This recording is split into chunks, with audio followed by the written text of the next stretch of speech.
کچھ مدارس اور خانقاہیں اسلامک شارٹ کورس یا تربیتی کورس آن لائن کرواتی ہیں یا قرآن پاک کا ترجمہ اور تفسیر ناظرہ وغیرہ، اس کی انہوں نے فیس رکھی ہوئی ہے ماہانہ، جبکہ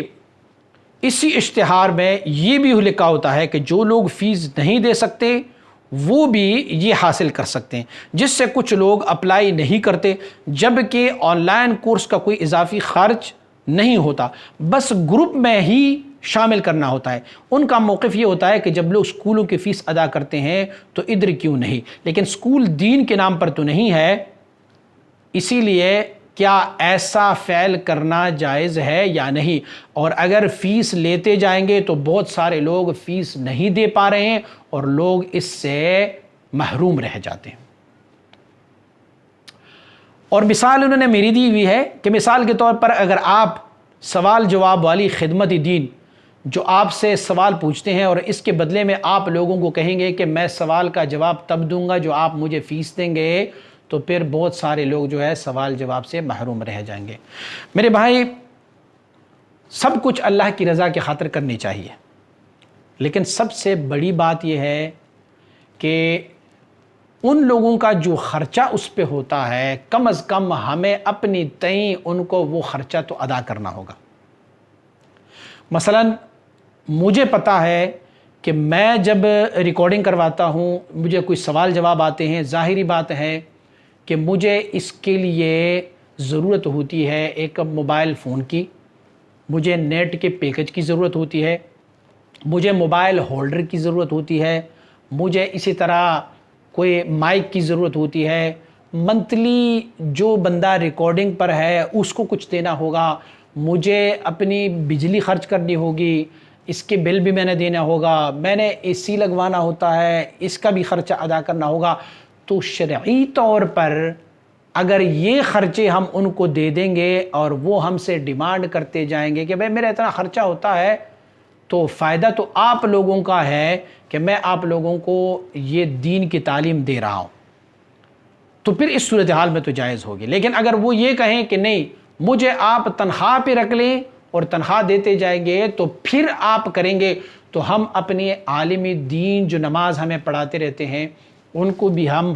تنخواہ تو دیتے ہیں نا۔ لیکن اگر ہم یہ کہیں گے کہ بھئی مولوی صاحب ہم سے تنخواہ کیوں لیتے ہیں، یہ تو نماز پڑھاتے ہیں اور نماز تو عبادت ہے، تو عبادت کی وجہ پہ یہ پیسے لیتے ہیں۔ ہمارے جو علماء اور جو مفتی حضرات مدرسوں میں پڑھاتے ہیں، مدرسے والے ان کو تنخواہیں دیتے ہیں، تو اگر ہم یہ کہیں گے کہ یہ تو پڑھاتے ہیں تو پڑھائی کے بدلے میں یہ تو آخرت کا کام ہے اور یہ تو دین کا کام ہے، اس میں وہ پیسے اور اجرت کیوں لیتے ہیں، تو یہ ہمیں مفت میں پڑھائیں، تو میرے بھائی ایسا نہیں ہے، بلکہ وہ جو ہمیں نماز پڑھاتے ہیں یا ہمیں دین سکھاتے ہیں وہ ہمیں وقت دیتے ہیں، اور وہ اس وقت کے پیسے ہم سے لیں گے، کیونکہ وہ وقت جو اس نے ہمیں دیا ہوا ہے، اگر وہ اس وقت میں اپنی کوئی مزدوری کر لیتے تو پھر ان کا پیٹ پالنا ہوگا، بچے ہیں ان کی زندگی ہے، ان کے آئلی قوانین ہیں، وہ کرتے جائیں گے۔ آپ نے جو مثال دیا ہوا ہے کہ اسکول والے پیسے لیتے ہیں تو ہم ان کو دے دیتے ہیں، اور یہ تو اسکول جو ہے وہ دنیاوی کام ہے اور دین کے لیے تو پیسے نہیں لینا چاہیے، تو اسکول والوں کو آپ کیوں پیسے دیتے ہیں؟ اسی لیے دیتے ہیں نا پیسے کہ وہاں پر وہ ہمیں جو تعلیم دیتے ہیں اس کے بدلے میں ہم ان کو پیسے دے رہے ہوتے ہیں۔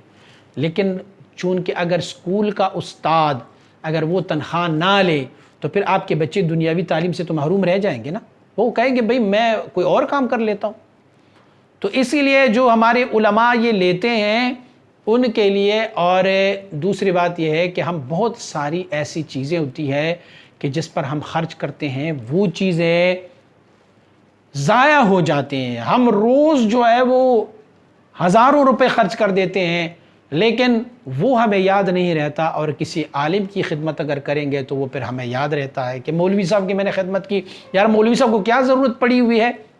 وہ تو دین کا کام کرتے ہیں، تو ان کے لیے ضرورت کیوں پڑی ہوئی ہے، اور دنیاوی کاموں میں ہم خرچ کرتے ہیں لیکن آخرت کے کاموں میں تو ہمیں اس سے زیادہ خرچ کرنا پڑے، وہ تو بہت بہتر ہوتا ہے، وہ اعلیٰ ہوتا ہے۔ اسی لیے آپ کوشش کریں کہ آپ، میری بھی ان علماء کو نصیحت ہے کہ اگر ان کے سورسز کہیں اور سے مل جاتی ہے، ان کا بسر اور گزر اوقات کسی اور وجہ سے ہو جاتی ہے، ان کو کہیں سے روزی روٹی ملتی ہے، تو پھر وہ نہ لے اس کے بدلے میں، لیکن اگر ان کو نہیں ملتی اور ان کا کام یہی ہے تو پھر ہمیں بھی ان کی خدمت کرنی چاہیے.